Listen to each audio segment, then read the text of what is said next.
خواتین ایک دوسرے سے کہا کرتی تھی کسی نے جنتی دیکھنی ہے تو اس بی بی کو دیکھو، اسے دنیا میں حضور نے جنت کی بشارت۔ نظریہ ہوتا ہے، نظریہ۔ ویسے آنا جانا، تصویریں بنانا، گھومنا پھرنا، پلاننگ کرنا چلتا رہتا ہے، لیکن جو نظریاتی لوگ ہوتے ہیں انہیں ذرا تھکاوٹ بھی تھوڑی ہوتی ہے۔ نظریے کے لیے کام کر رہے ہیں نا، وہ بھاگتے ہیں، ان کا بھاگنا انہیں تھکاتا نہیں۔ جب آپ نظریاتی ہیں تو صبح قیامت پہ نظریاتی اور غیر نظریاتی لوگوں کا نتیجہ کیا ہے؟ یوم نحشر المتقین الی الرحمن وفدا۔ اللہ فرماتے ہیں یہ جو متقی ہوں گے نا، انہیں رب کی بارگاہ میں پیش کیا جائے گا قیامت میں، پر مہمان بنا کے پیش کیا جائے گا۔ ان کا میزبان رب ہوگا، چونکہ انہوں نے زندگی تقوی میں گزاری، محتاط وقت گزارا۔ وَنُسُوقُ الْمُجْرِمِينَ إِلَىٰ جَهَنَّمَ وِرْدًا۔ اور یہ جو مجرم ہیں جنہوں نے جرم کیے، من پسند زندگی گزاری، فرمایا انہیں پیاس سے ہانک کے دوزخ میں پھینک دیا جائے۔ پیاس سے ہانکے جائیں گے جہنم کی طرف۔ اپنی زندگی میں کچھ ارادہ کریں، دیکھیں دھوپ چھاؤں آئے گی۔ وہ ہمارے یہاں کچھ لوگ کہتے ہیں دوکھی بڑے ہیں جی، ہنسے کیسے؟ تو میں کہا کرتا ہوں کہ اتنی تکلیفیں کسی کو نہیں آئیں جتنی حضور کو آئی ہیں۔ پر آپ فرمان پڑھیں، حضرت حارث بن عبداللہ کہتے ہیں میں نے تو مدینے والے محبوب کو جب بھی دیکھا ہے مسکراتے دیکھا ہے۔ سارے کام 7 سال چلتے ہیں، لیکن اپنی زندگی میں کوئی مقصد ہونا۔ یہ جن بزرگوں کے ہم آراس میں آتے ہیں نا، انہوں نے کوئی مقصد حیات بنایا۔ یہ مت سمجھنا کہ ساری زندگی پھولوں پہ گزری، یہ اس وغیرہ یہ سارے کام بعد میں ہوتے ہیں۔ ورنہ ڈھیر سارے صوفیاء ایسے ہیں جنہوں نے روڑے کھا کے وقت گزارا، بڑے ٹھیک ٹھاک روڑے کھائے، بڑی تکلیفیں برداشت کی، اور ان کی اگر آپ تاریخ پڑھیں گے تو بڑا کچھ ان کے ساتھ کیا گیا، بڑے معاملات ہوئے۔ ایسا نہیں یہ شہادت گاہ الفت میں قدم رکھنا لوگ آسان سمجھتے ہیں مسلمان ہونا، یہ بڑا مشکل کام ہے، اس سے ہو کے گزرنا پڑتا ہے۔ لیکن ڈیوٹی کریں، کوئی کام کریں، کچھ اپنے ذمے لیں۔ یہ جو ہم وقت گزار رہے ہیں نا جی، آپ یہاں کو بیٹھے کہتے ٹائم پاس کر رہا ہوں، تو میں کہتا ہوں اتنا ٹائم کہاں سے آیا جو آپ کو پاس کرنا پڑا؟ بہت سارے لوگ کہتے ہیں کہ میں بور ہو رہا ہوں، تو میں کہتا ہوں یار بور ہونے کا ٹائم بھی تو ہونا چاہیے نا بندے کے پاس۔ آپ کے پاس ٹائم زیادہ ہے اس لیے بور ہو رہے ہیں، ہمیں تو ٹائم ہی نہیں ملتا بور ہونے کا۔ تو جب کوئی کام کرنا ہے آپ نے، جب آگے بڑھنا ہے، کچھ مقاصد حسنہ حاصل کرنے، کچھ امور خیر سر انجام دینے، پھر زندگی میں ان کو طے کریں اور ان پر کام شروع کر دیں۔ رکھا حضرت فاطمہ کی بھی 6 اولادیں با اختلاف روایات بیان کی گئی ہیں، 3 بیٹے تھے اور 3 بیٹیاں تھیں۔ 3 بیٹے تھے، امام حسن، امام حسین اور امام محسن۔ امام محسن کا جلدی انتقال ہو گیا چھوٹی عمر میں، اس لیے زیادہ تذکرہ نہیں۔ باقی 2 شہزادیاں بھی ذرا جلدی رخصت ہو گئی، جناب زینب موجود رہیں، کربلا تک گئی، اس لیے ان کا تذکرہ زیادہ کتابوں میں ملتا ہے۔ حضرت فاطمہ سب سے چھوٹی تھی، نبی پاک کے ساتھ وقت گزارا۔ قرآن مجید نے اس گھر کی محبت ہم پر فرض قرار دے دی۔ لا اسألکم علیہ اجرا الا المودۃ فی القربى، فرمایا محبوب ان سے کہہ دو کہ میں تبلیغ پر تم سے کوئی اجر نہیں مانگتا، ہاں میرے اہل بیت سے پیار کرتے رہنا، میرے گھر والوں سے پیار کرتے رہنا۔ اور حضور نے فرمایا الفاطمہ تو بدعۃ منی، فرمایا فاطمہ میرے جگر کا ٹکڑا ہے، جس نے میری بیٹی فاطمہ سے پیار کیا اس نے مجھ سے پیار کیا۔ اور یہ بخاری مسلم ہے، مشکات ہے، فرمایا جس نے میری بیٹی سے بغض رکھا اس نے مجھ سے بغض رکھا۔ کل نمازیں پڑھے نا، بالغ ہونے سے لے کر کل نمازیں، بالغ ہونے سے لے کر کل نمازیں پڑھے۔ لو بڑی بات کرنے لگا، اور بالغ ہونے سے لے کر کوئی نماز قضا نہ کرے، اور جب ہر سال بالغ ہونے کے بعد حج آئے تو حج بھی کرے، ہر سال رمضان آئے تو روزے بھی رکھے، ہر سال زکوٰۃ بھی دے، غریبوں کی مدد بھی کرے، میٹھا بھی بولے، خلوص بھی رکھے، رویے بھی ٹھیک رکھے، پر نبی پاک کے اہل بیت سے پیار نہ کرے، تو ان ساری نیکیوں کے باوجود جب مرے گا تو بے ایمان مرے گا، بے ایمان مرے گا، بے ایمان۔ اور اگر اہل بیت نبوت کے ایمان پر مرے گا تو من مات علی حب آل محمدن مات شہیدا۔ حضور نے فرمایا، امام رازی نے حدیث لکھی ہے، فرمایا جو میرے گھر والوں سے محبت کرتا ہوا مر گیا وہ سادی موت نہیں مرا، اللہ نے اسے شہادت کا درجہ عطا فرمایا ہے۔ تو سب سے پہلی بات یہ کہ حضرت فاطمہ سے، نبی پاک کے اہل بیت سے پیار کرنا، یہ ایمان کا حصہ ہے۔ یہ ضروری ہے. ایک بات یہ ہے کہ ان سے محبت, اور دوسری بات یہ ہے کہ کسی کی محبت جو ہوتی ہے نا, اس کا معنی یہ نہیں کہ آپ کو کسی سے پیار ہو گیا تو آپ اس کے دشمن تلاش کرنے شروع کر دیں, بلکہ جس سے محبت ہوتی ہے تو محب کا دل کرتا ہے کہ میرے محبوب سے ساری دنیا ہی پیار کرے. اب عجیب فلسفہ ہے نا لوگوں کا, اہل بیت سے پیار کرتے ہیں تو سب سے پہلے اہل بیت کا دشمن تلاش کرتے ہیں, اور سب سے پہلے اہل بیت کے دشمنوں پہ گفتگو کرتے ہیں. تو میں کہتا ہوں بڑے بیوقوف ہو, دشمن نہ تلاش کرو, غلام تلاش کرو, پیارے تلاش کرو ان کے. یہ غلط ہے تمہارا انداز فکر. تو جناب فاطمہ الزہرا سے حضور نے بڑی محبت کی. حضرت خدیجہ الکبریٰ رضی اللہ تعالی عنہ فرماتی ہیں کہ بڑا پیار کیا نبی پاک علیہ السلام نے حضرت فاطمہ سے. چھوٹی تھی نا. ادھر حضرت عائشہ صدیقہ کہتی ہیں کہ نبی پاک نے بڑی محبت فرمائی. مشکات میں حدیث ہے, کسی نے حضرت فاطمہ الزہرا حضرت عائشہ صدیقہ سے پوچھا, سچے باپ کی سچی بیٹی, صدیق کی بیٹی صدیقہ. کسی نے پوچھا کہ عائشہ حضور علیہ السلام کو سب سے زیادہ محبت کس سے تھی؟ تو حضرت عائشہ فرمانے لگی پوچھنے والی بات ہی کوئی نہیں, حضور سب سے زیادہ سیدہ فاطمہ سے پیار کرتے تھے. تو کہا پھر یہ بتائیں کہ مردوں میں حضور کو سب سے زیادہ پیار کس سے تھا؟ فرمایا یہ بھی پوچھنے والی کوئی بات نہیں, فاطمہ کے شوہر مولا علی سے. یہ حضرت عائشہ صدیقہ بیان کرتی ہیں ان کے شوہر سے. اب لوگ نا ترازو لے کے بیٹھے رہتے ہیں اور تولتے رہتے ہیں. پیر سید فیض الحسن شاہ صاحب آلو مہاروی رحمت اللہ علیہ, ان کے پاس بھی ایک بندہ چلا گیا تو اس نے کہا جی بتائیں حضرت عائشہ افضل ہے کہ حضرت فاطمہ؟ تو آپ فرمانے لگے تجھے یہ سوال ہی نہیں کرنا چاہیے تھا, اس لیے کہ تیرے اور میرے پاس کوئی ترازو موجود ہے. اس نے کہا جی نہیں آپ بتائیں, بتانا پڑے گا. آپ فرمانے لگے نہیں بتاتا. کہنے لگا نہیں بتائے. فرمانے لگے چل میں ایک بات بتا دیتا ہوں, فیصلہ گھر جا کے کر لینا. اس نے کہا بتائیں. آپ فرمانے لگے کہ عائشہ بیٹی ہے ابو بکر صدیق کی اور فاطمہ بیٹی ہے نبی پاک کی. تو فرمانے لگے کہ ابو بکر کی جو بیٹی ہے نا وہ نبی پاک کی بیٹی سے افضل نہیں ہو سکتی. اور پھر فرمانے لگے کہ فاطمہ زوجہ ہے مولا علی کی اور عائشہ زوجہ ہے مصطفیٰ کریم کی. تو فرمانے لگے جو علی کی بیوی ہے وہ نبی کی بیوی سے افضل نہیں ہو سکتی. تو وہ کہنے لگا جی نتیجہ کیا ہے؟ فرمایا گھر جا کے نکال لینا. نتیجہ تو گھر جا کے نکال, یہاں ترازو پکڑ کے نہ بیٹھ. ہاں جو حضرت عائشہ نے کہا اس پر غور کر. حضرت عائشہ خود گواہی دیتی سب سے زیادہ حضور حضرت فاطمہ سے پیار کرتے. چھوٹی عمر تھی تو جناب خدیجہ, انداز دیکھیے گا بیٹی کی محبت کا. حضرت خدیجہ فرماتی ہیں حضور جب گھر آتے نا تو دروازے پہ کھڑے ہو کے اونچی آواز میں فرماتے السلام علیکم. کہتے ہیں حضور نہ سلام لیتے, میں جواب دیتی. اپنے گھر حضور آئے ہیں پر نبی پاک دروازے پہ ہی کھڑے ہیں.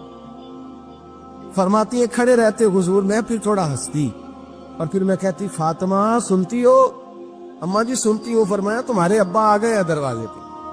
تو فرماتی ہیں جناب فاطمہ وہاں سے دوڑ کے آتی اور رسول کریم کا دروازہ کھولتی, پھر نبی پاک کو انگلی سے پکڑ کے اندر لاتی. فرماتی جب تک وہ جاتی نہیں اللہ کے رسول دروازے پہ کھڑے رہتے.